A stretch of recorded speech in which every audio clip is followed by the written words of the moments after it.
Nos va a dar la charla el amigo Gorka Gorospe, ya lo conocéis todos, pajarero por excelencia, el capitán del mundo de Ibert y de Birding Navarra, y con su charla terminaremos. Bueno. No hay presa. Bueno, vamos a ver. Ahora lo que en realidad tocaba era hacer una mesa redonda, hablando de turismo ornitológico y de ciencia ciudadana, pero bueno, se ha hecho tarde, tenéis ganas de ir a cenar y esas cosas, entonces al final hemos decidido que vamos a hacer una cosa un poco resumida. Os daré una breve presentación de lo que ha sido la historia o la situación del turismo ornitológico en Navarra. Obviaremos la ciencia ciudadana, que de Ibert y todo esto ya hemos hablado mucho estos 2 días, y de todos modos pues Geray, José y yo por aquí vamos a estar, por si en algún momento tenéis preguntas o cualquier cuestión sobre ese tema, ¿no? Estamos también disponibles por correo, por lo que sea, para hablar de ciencia ciudadana y de todos estos temas.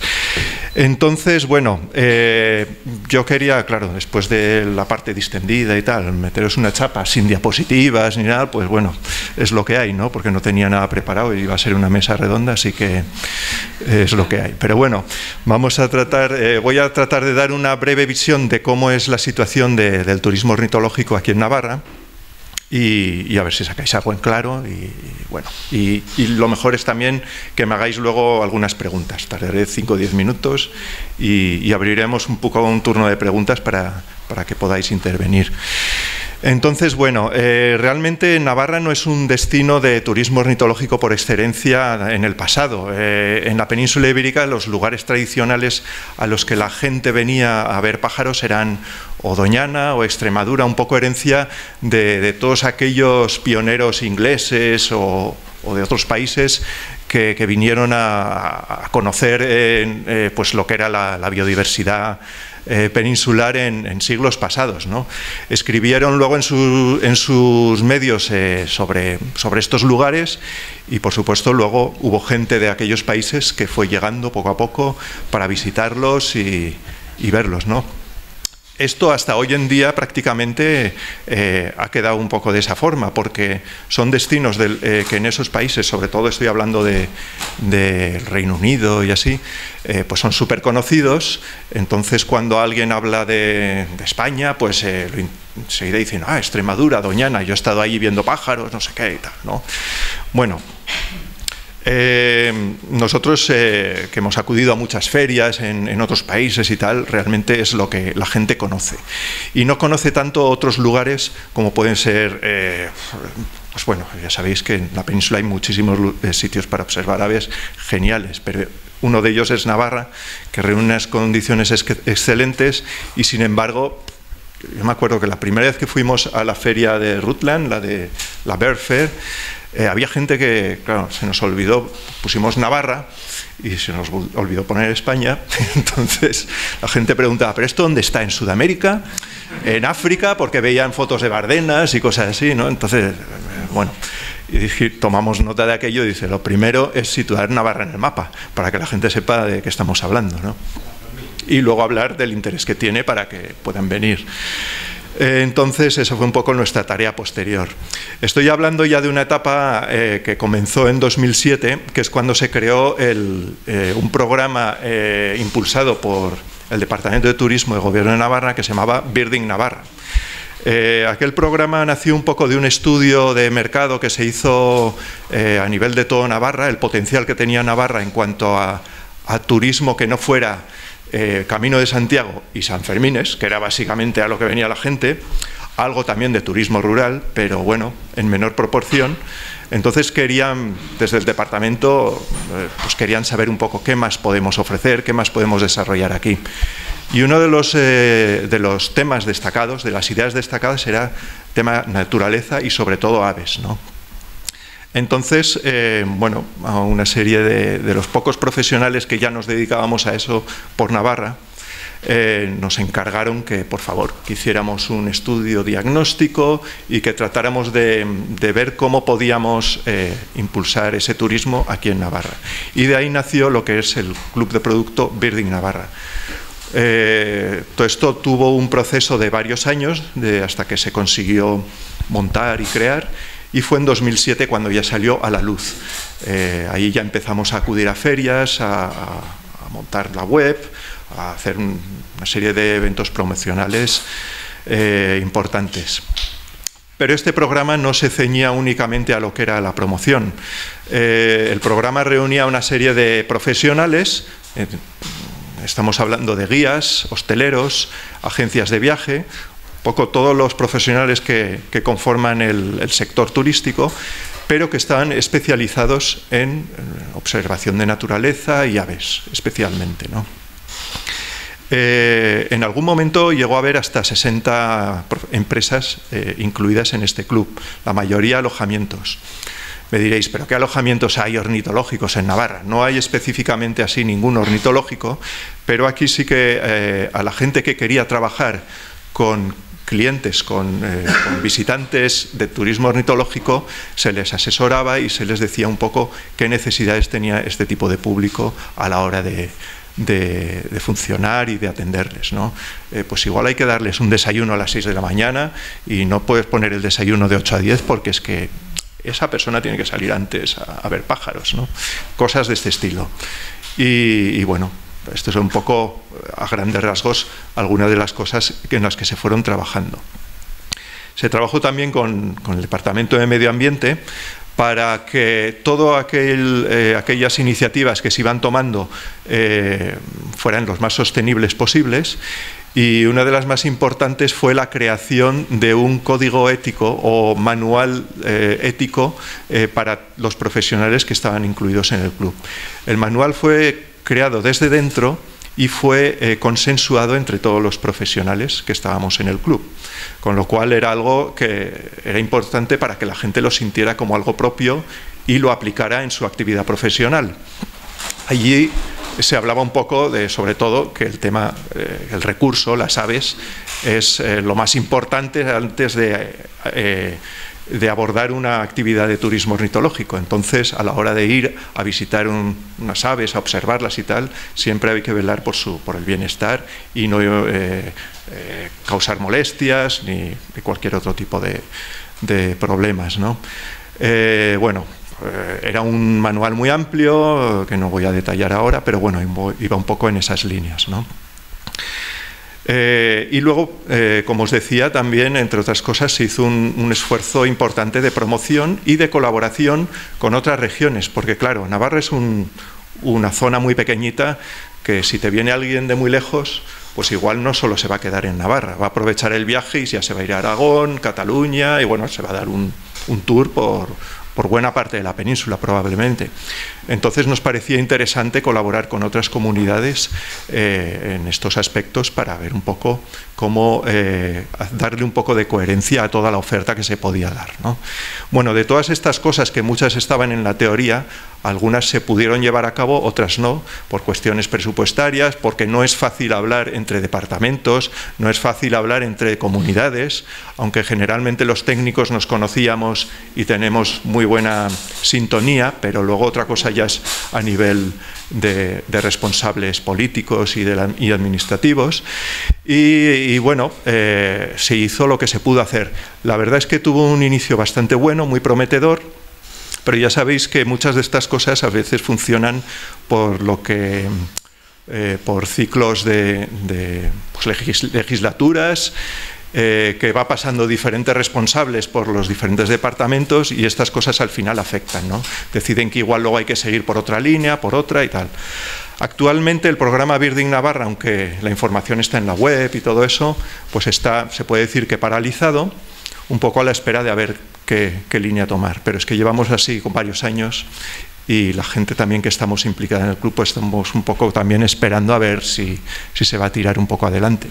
Es una pena porque el parón que ha sufrido todo este programa ha ocurrido en un momento clave, un momento en el que Navarra ya empezaba a ser conocida. En Rutland ya había bastante gente que pasaba por el stand y nos decía: ah, sí, ya he estado en Navarra, ya sé lo que es, o tengo amigos que han pasado por ahí, muy interesante este sitio, este otro, te empiezan a decir nombres de pueblos, pájaros que han visto, etcétera. Y bueno, la verdad que ya empezábamos a notar un feedback, ¿no? Pero bueno, esta es la situación actual. Este año se ha ido otra vez a la Bird Fair, no sabemos qué va a pasar el año que viene y actualmente estamos en ese punto. ¿Qué pasa ahora? Que la gente que nos dedicábamos a este tema, pues estamos tratando un poco de aprovechar ese impulso que se ha tomado y trabajar un poco, aunque sea por nuestra cuenta, pero aprovechar ya los contactos que se han ido haciendo y todo eso. Es difícil decir si venía antes gente, bueno, claro que venía gente a Navarra a observar aves, antes de todo, de que ocurriera todo esto de Birding Navarra, pero no sabemos ni cuántos, ni de dónde venían. A veces veías un inglés, gente de Madrid, de otras comunidades, por supuesto, pasaban por aquí, pero no habían datos, ¿no? Durante el programa Birding Navarra pudimos recoger una serie de datos, nos pudimos hacer una idea de dónde venía el público, y también nos pudimos hacer una idea de que la cosa iba incrementándose poco a poco. Hoy en día es el momento en el que hay un flujo de visitantes, yo diría que importante, y además, aparte de visitantes nacionales, sobre todo la mayor parte, como es normal, vienen de Cataluña, Madrid, que son zonas más pobladas, pero luego viene gente de todo el estado también a visitar Navarra. La mayoría buscáis este pájaro, ¿eh? Y pues aparte de eso tenemos casi la mitad de visitantes ornitológicos son visitantes extranjeros. Como podréis imaginar también, el mayor porcentaje son ingleses, que son los que más se mueven y hay más gente, pero está aumentando mucho los escandinavos. Yo ahora estoy casi trabajando exclusivamente casi con escandinavos, finlandeses, suecos, algún noruego, algún danés. Entonces es curioso cómo esa gente se mueve mucho y la verdad, para ellos es un destino que era completamente desconocido y todos se sorprenden muchísimo cuando llegan.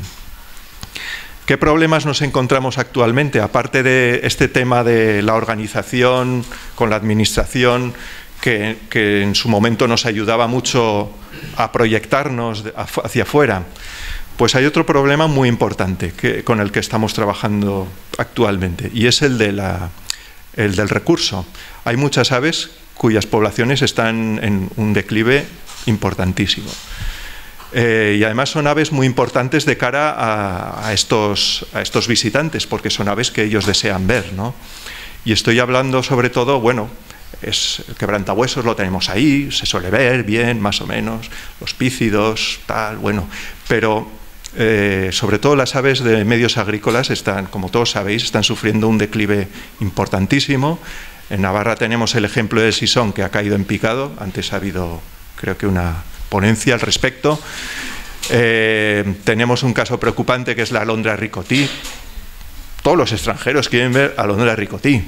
Y dices, bueno, en Navarra hay algunos sitios buenos, pero es que hay unas amenazas pendientes ahí que dices, ¿qué va a pasar con estas aves que hay por aquí, ¿no?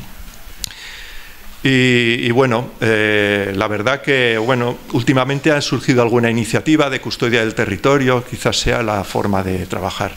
Es a veces una pena que desde la administración cueste tanto ver que, además del valor ecológico que puedan tener estas especies, tienen además también un valor económico y educativo y social, porque el turismo ornitológico, precisamente una de las cosas que tiene positivas es la divulgación que hace, la educación que hace. Yo con todos mis clientes no me limito a enseñarles el pájaro tal, les hablo del hábitat en el que viven, por qué están aquí, qué comen, qué problemas tienen para sobrevivir, y ellos además son gente siempre muy sensibilizada y que preguntan mucho sobre estos problemas. Bueno, ¿cómo está la situación aquí? ¿Qué pasa? ¿Por qué hay más, hay menos? ¿Está la población estable o qué pasa, ¿no? Entonces es gente muy sensibilizada y que quiere saber más, ¿no? Entonces, bueno, así he improvisado y contado así un poco de manera rápida, esta es un poco la situación. Otra idea que quería aportar también, cuando nos hemos acercado sobre todo departamentos de medio ambiente que trabajan en la conservación, mantenimiento de la biodiversidad, A veces, desde el sector turístico, percibimos como que hay un miedo al turismo, ¿no? ¿Qué pasa con el turismo en la naturaleza? Claro, hay turismos en la naturaleza que pueden ser muy agresivos, meterse con un quad por allá y hacer cosas de estas, ¿no? Pero precisamente yo creo que el turismo ornitológico es uno de los turismos más sostenibles. Por supuesto que hay gente que lo hace mal. Hay que vigilar eso y hay que controlarlo de alguna forma. Pero hay gente que lo hace muy bien y precisamente el que la gente pueda ir con un guía, eso da unas garantías, porque el guía sabe por dónde te puedes mover, cuándo y cómo.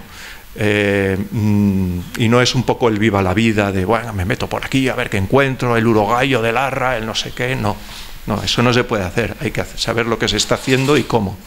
Entonces, bueno, yo quería un poco también invitar a la gente que trabaja, a los técnicos de medio ambiente o responsables, pues a que abran un poco su mente y entablar también más un diálogo en estos temas, ¿no? Porque en realidad somos aliados. Nosotros también pasamos muchísimo tiempo en el campo, detectamos problemas, detectamos agresiones que podemos dar parte y sabemos, por ejemplo, que el guarderío pues también está limitado muchas veces porque no son todos los que deberían ser y nosotros podemos ser unos aliados en ese sentido, ¿no? Bueno, nada más. Si tenéis alguna pregunta o...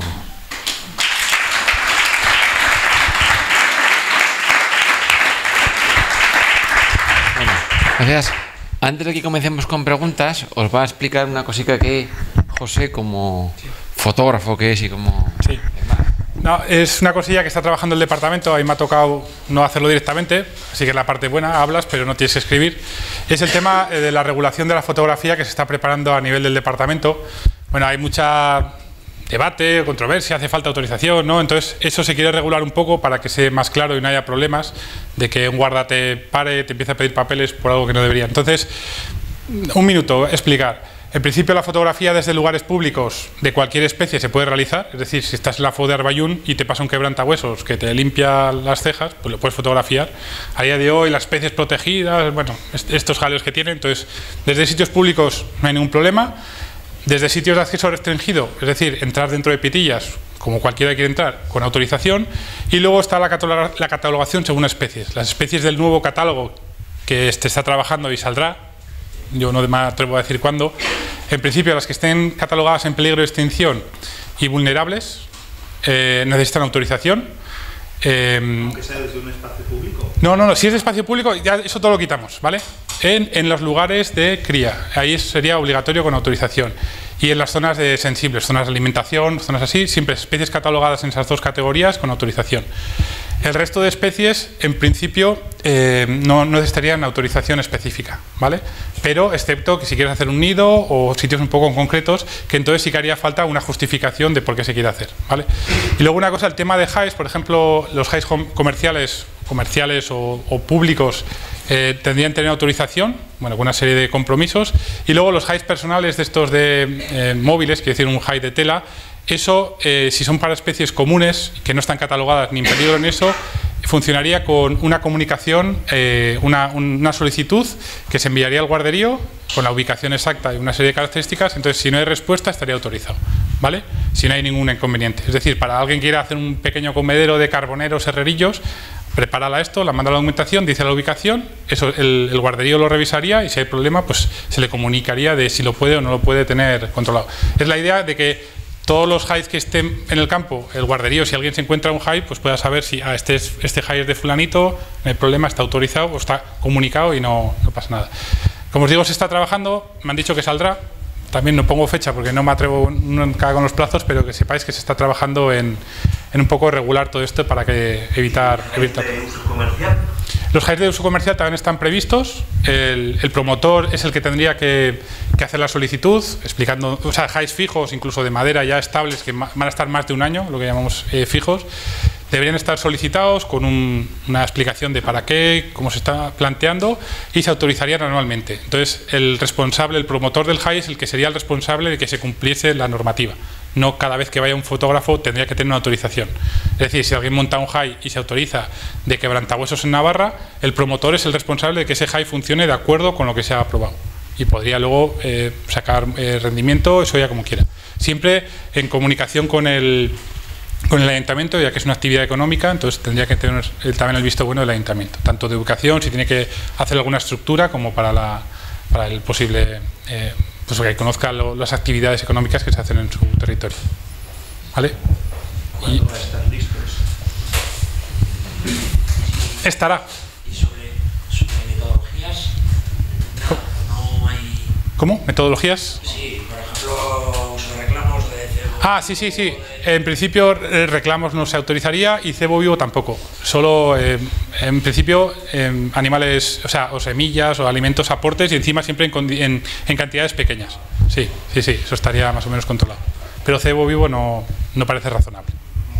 Sí. Se recoge ahí también la observación, entiendo, aunque no sea fotografía, ¿no? Sí, en parte va todo unido, sería observación y fotografía. Sí. Es prácticamente parecido. Bueno, es que además todo el mundo ahora que va observando aves lleva el teléfono en el móvil, entonces, bueno, prácticamente haces fotos con esto y sería lo mismo. También sería para fotografía de paisaje, incluso de plantas. Bueno, sería un camino similar, aunque se ha enfocado sobre todo para el tema de animales y sobre todo aves. ¿Vale? ¿Saldrá? Es que el plazo no lo sé. Yo llevo bastante tiempo con esto. De hecho, Miguel Mari, que estaba aquí, que se ha ido, es los que empezamos a empezar con el borrador, lo lanzamos hace ya un año y pico, y bueno, yo ahí ya no me encargo. Nosotros lanzamos la piedra y nos escondemos. ¿Vale? Entonces, a ver si hay alguna pregunta. Secretario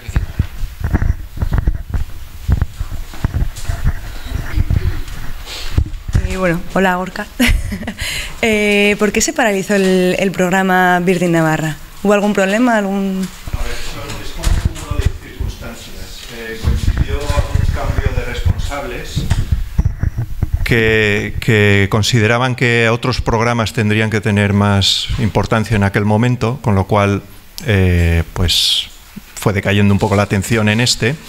Coincidió también con la famosa crisis económica, había menos recursos para destinarle y bueno, entonces al final un poco se va dejando, siempre hay cosas más urgentes que hacer y la cosa se queda un poco ahí en el aire, ¿no? Pero fue una cosa así que tampoco hay una razón muy concreta para darlo. Por eso, un poco lo que os comentaba de que actualmente están considerando cómo se podría reactivar o qué hacer con eso. Pero es que esa respuesta nos la han dado ya desde hace varios años y sería el momento ya, por lo menos, de que se pudiera empezar a trabajar otra vez con ello, sobre todo porque aún no es tarde de perder aquel trabajo que ya se hizo en su momento, en el que se invirtió mucho esfuerzo y que fue muy positivo. Se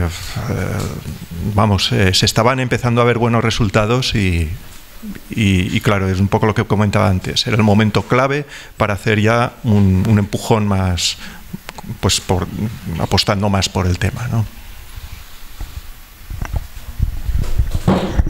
Yo tengo una pregunta y es, los pájaros están aquí, los fotógrafos y los pajareros estamos aquí y vamos a ir a verlos y vamos a ir a fotografiarlos. Hay que ordenarlo. Entonces, que haya unos guías va a favorecer que eso se haga bien, pero para que alguien diga soy guía, ¿hay algún tipo de filtro, ¿no? O examen, ¿no? Llámalo como decir, yo vivo aquí, yo soy guía en mi... ¿Por qué? Quiero decir, ¿hay algún tipo de carnet de cualificación? Es decir, para ser anillador tienes que hacer unos exámenes, para ser guía de esto hay algo, ya no, aquí ya sé que no, pero ¿hay en algún... tú que te mueves por ahí? Sí, a ver... Este es un tema de los delicados, que además siempre está muy en el candelero entre todos los que trabajamos en esto de guía, ¿no? Yo no tengo una titulación de guía como tal, porque no existe. No existe una titulación de guía ornitológico o de guía de naturaleza. Hay algunas escuelas de FP y algunas formaciones que sí... pues emiten unas titulaciones de este estilo, pero no están reconocidas por los correspondientes departamentos de turismo o tal. Aquí lo que dice el departamento de turismo, la reglamentación, es que el guía deberá estar dado de alta en en el registro de turismo como profesional turístico, puede ser a través de la empresa en la que trabaja, que es mi caso, que tendrá que tener una formación en primeros auxilios y no me acuerdo qué más, y luego que tenga la titulación correspondiente, pero no te dicen cuál es esa titulación, con lo cual dices, ¿qué se ha hecho en otros países? Cuando se ha regulado todo esto, han dicho un poco que aquellos guías que ya llevaban unos años trabajando, por ejemplo, más de lo que se considerara, ¿no? 5 años, por ejemplo, en mi caso son 25 casi, con lo cual, pues que ya se les daba per se un poco la titulación, porque eran personas ya reconocidas en el colectivo profesional de ese lugar, ¿no? Generalmente sí que hay un problema en este ámbito también de intrusismo, y se ha notado en los últimos años con lo de la crisis. Mucha gente ha dicho, pues me saco unos dinerillos haciendo de guía, ¿no? Pero eso, ni tenían titulación, ni el seguro, ni nada de eso. De manera que es gente que normalmente no sabe realmente lo que supone el guiaje, porque guiar para observar aves no es... está muy bien que tienes que conocer las aves, eso es uno de los requisitos. Pero tienes que saber dinamizar un grupo, tienes que saber de logística, tienes que saber un poco de qué leyes están vigentes y puedes, pues eso, en qué lugares puedes pasar y cuáles no, cómo, cuándo. Hay un montón de aspectos que tiene que cubrir un guía, y mucha de esta gente que llegaba así de nuevo, pues había varios aspectos de estos que no los controlaba. Son gente que normalmente con el tiempo, pues tal como llegaban, desaparecían, ¿no? Porque veían que no era su terreno, y porque hay una serie de guías que llevamos ya un montón de años haciéndolo, yo creo que más o menos bien. Probablemente se pueda mejorar, pero más o menos bien, y bueno, y al final somos un poco los que vamos recogiendo ese cliente que busca la calidad de lo que es el viaje que está haciendo, la experiencia. Entonces, bueno, ese es un poco el tema como está ahora. Hay un vacío, por así decir. Hay voluntad por parte de los guías de que se regule. Lo que pasa es que las autoridades pertinentes no se ponen a ello, y es algo que llevamos reivindicando mucho tiempo. Dentro de 2 semanas va a haber en Madrid el primer Congreso Nacional de Turismo Ornitológico, y este es uno de los aspectos que se va a tratar. Entonces, a ver, no sé si de allí podremos volver a sacar unas conclusiones que sean las mismas de siempre y poder mandárselas, pues, al Ministerio de Turismo y a quien corresponda, a las administraciones, para que de una vez se pongan a todo esto, ¿no? Así que... Oye, ahora mismo, pero un segundín, como vamos con un poquito de retraso, me piden que levantemos la mano los que vayamos a ir a cenar, para así llamar y reservar y ese tipo de cosas, y a ver si sé contar. 1, 2, 3, 4, 5, 6, 7, 8, 9, 10, 11 y yo 12. De acuerdo, pues Juan 12. Bueno, ahora se lo digo. A ver. Ay, Solo añadir una cosilla respecto a lo que estáis comentando con los guías. Nosotros en Extremadura tenemos la misma circunstancia, porque se empezó a elaborar un borrador para regular la actividad de guía de naturaleza, o guía en este caso de turismo ornitológico, debido también a la existencia ya de ofertas sobre esa actividad, y no está regulada. En el campo turístico esto es complicado, porque sabéis que los guías de patrimonio cultural, historia y demás hay una regulación, tienes que tener una licencia de turismo, etcétera, haces exámenes.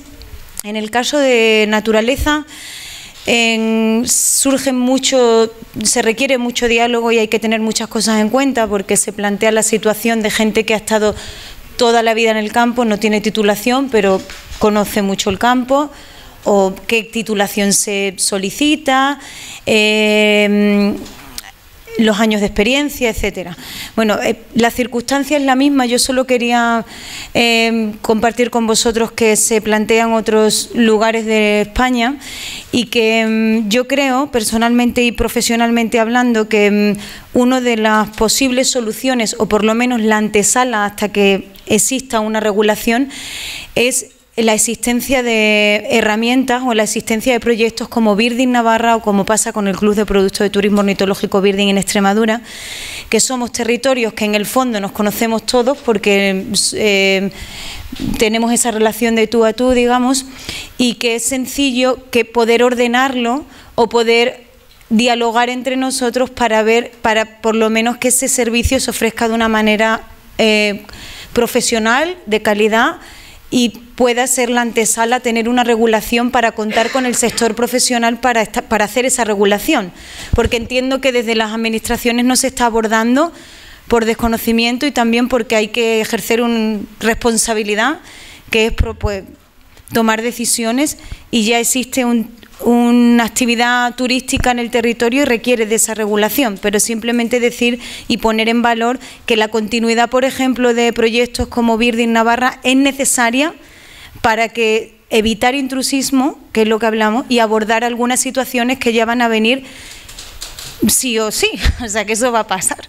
Y una manera de evitarlo es tener realmente profesionales en el campo que velen por su territorio, prácticamente es eso. Gracias.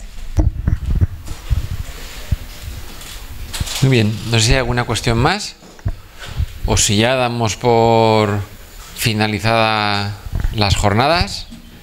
Muchas gracias a todos por venir, a los ponentes por participar. Dejaos engañar.